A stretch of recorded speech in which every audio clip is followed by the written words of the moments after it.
When we start new projects, it always depends on the timing and where we're ranked in priority. Some projects are high on the list, but we can't start them yet. We have to wait. Others are low, even simple. However, they can be just as time-consuming. And if we're lucky, we could probably break them into multiple parts. So that's what we did in the fall of 2021.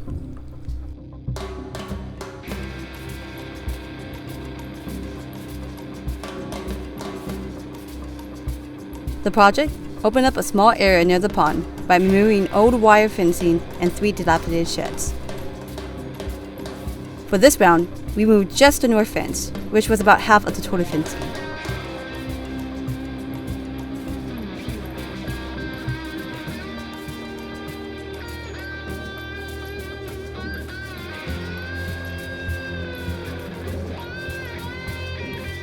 After completing this, we left the area alone until spring of this year. Revisiting this project was our welcome back present to spring. With the north fence gone and better access to these 2 sheds located in front of the pond, it made sense to resume this project during a time when we can't start projects that would normally hold precedence. And if you're wondering, the 3rd shed is located on the other side of the pond, but that, along with the remaining south fence, will be dealt with at a time. To our knowledge, all the sheds were used to house waterfowls and other livestock, but have been empty for some time.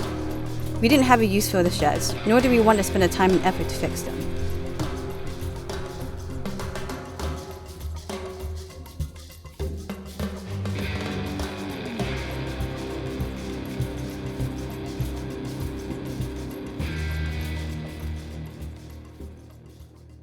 After disconnecting and removing the electrical wires, we pulled the first shed from its platform.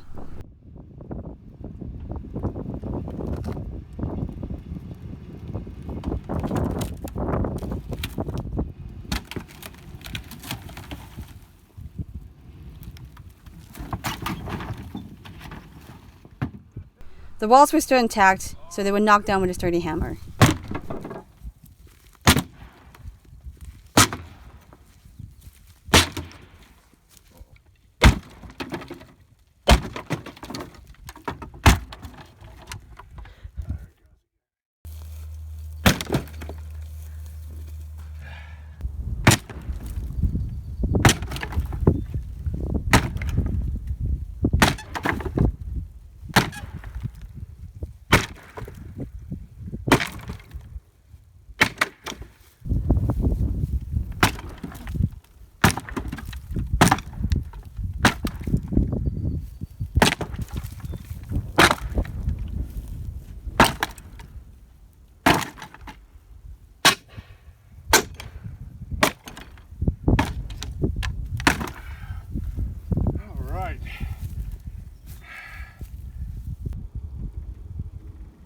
The same steps were repeated with the second shed.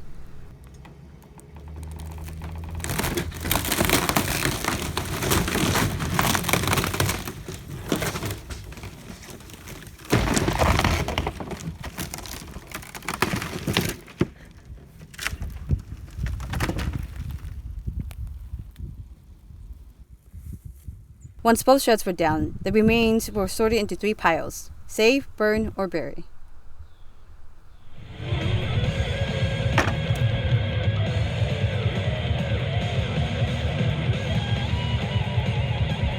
Now, burying was not our preferred method of waste management, but when we purchased this property, we inherited a lot of things that we can only categorize as trash.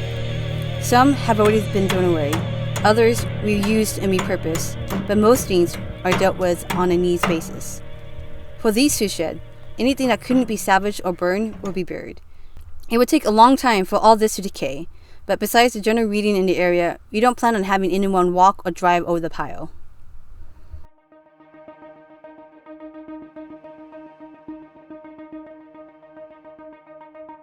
Once that was done, we took the opportunity to relax and enjoy ourselves in the forest. And one of the best ways to relax is having a good fire. We often make campfires in areas we're working in or around stumps we want to remove, like this seat Matt carved out last year. It was a simple and comfortable seat, but unfortunately in the way of a driveway. It took about 18 burn sessions before we were finally able to burn through the stump. And after every burning session, we removed the ashes and dropped it in areas where it would help maintain or add traction to the ground.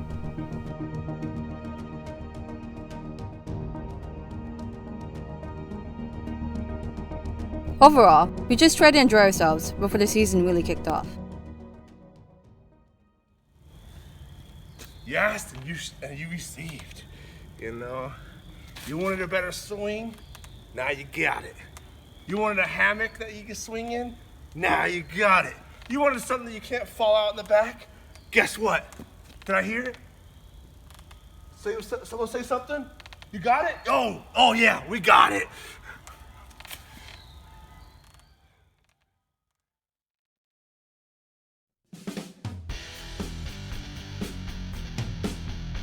Getting back to work, we built a coop to house the new arrivals, the forest scavengers. The walls were made using wire fence and a harbor cloth wrapped around an old dining table. More structural support was added, and then the floor was filled with wood chips for deep bedding. A large pivot door made with the same materials was then attached to the coop. For the final finish, a tarp would be used to cover the sides.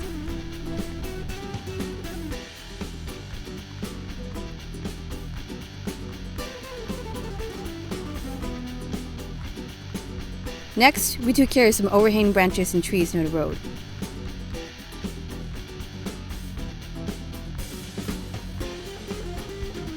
To reach the branches, Matt fashioned a pole saw by securing a saw blade to a long curved branch with rope.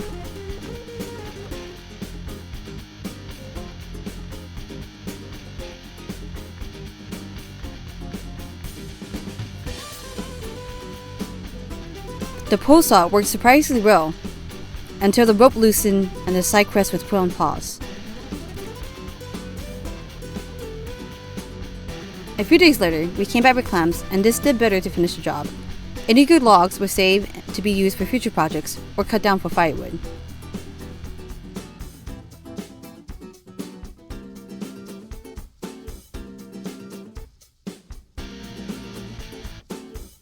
One of the many additions we'll be adding to the garden this year is a shelter area. In the previous year, whenever we needed a moment to rest from the sun, we often sat in the car. It was always hot, with limited shade, and not enough room to be comfortable. So digging 6 2-feet deep holes, Matt erected 6 poles as the main structure.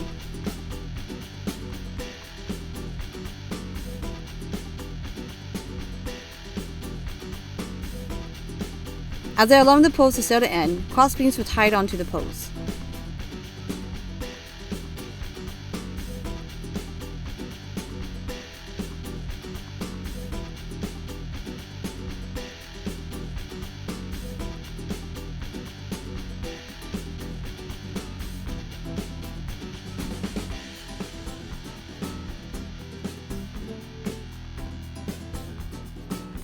Then the roof was finished off with small and medium branches laid on top.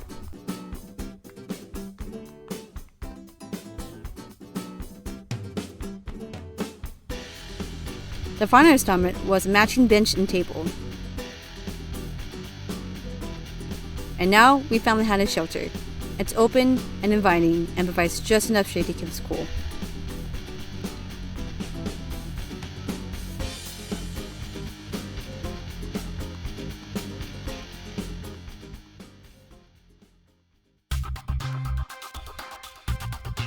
After this, we move forward to working on our water system.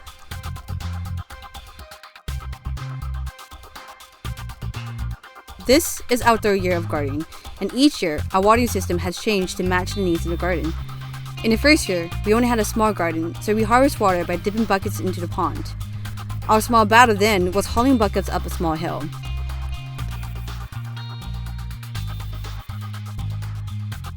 The second year, the garden was expanded, and a line of PVC pipes was added to a small hand water pump. No more carrying buckets, but someone had to continuously pump water. This year, our focus is to increase the hold capacity and water flow. And it all starts with a more powerful pump.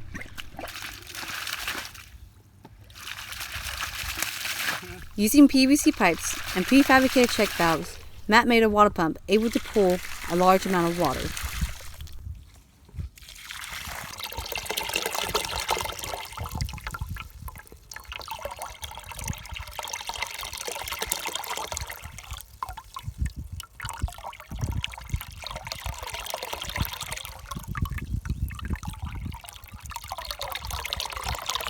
Alright, you're good!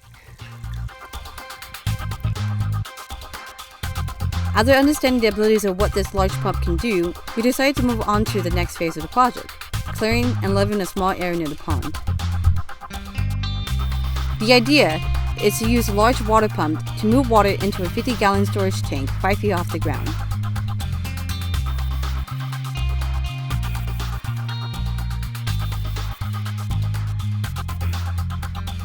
Once the final button was finished, the area was then leveled and the storage tank was then positioned.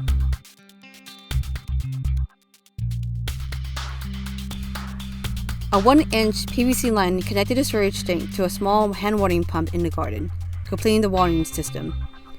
The water flows smoothly and there's less resistance with using a small hand pump. This system will most likely change next year, but right now it works and we like it.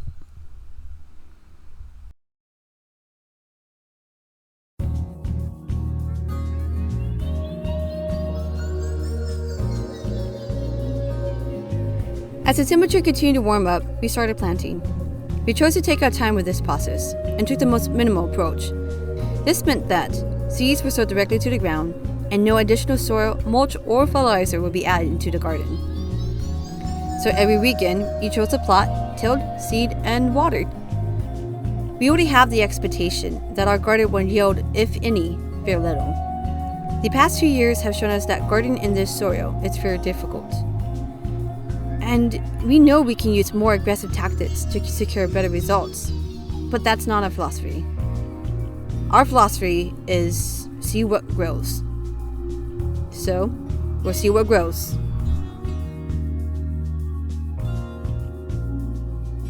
During all these projects came the forest scavengers. They arrived mid-April, and because April nights can still be very cold, the coop was covered with a small opening for ventilation.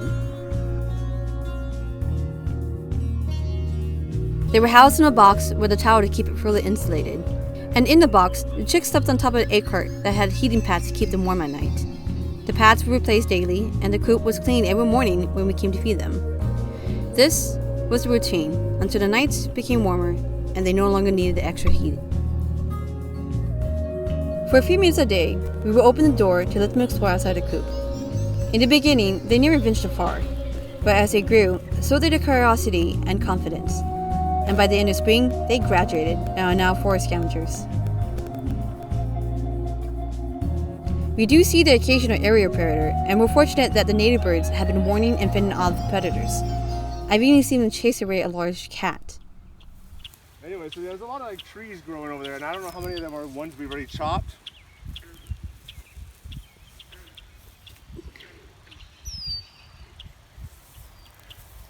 The bird was going crazy trying to attack me over there.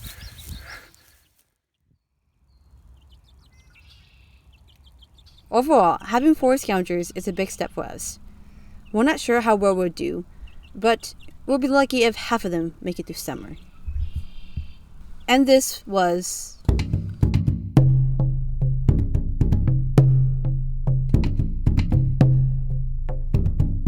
almost everything we did in spring.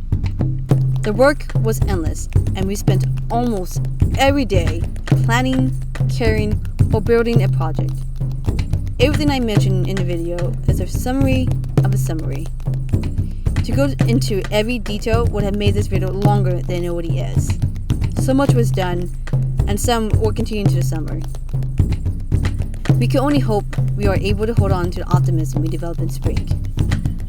Spring is now over.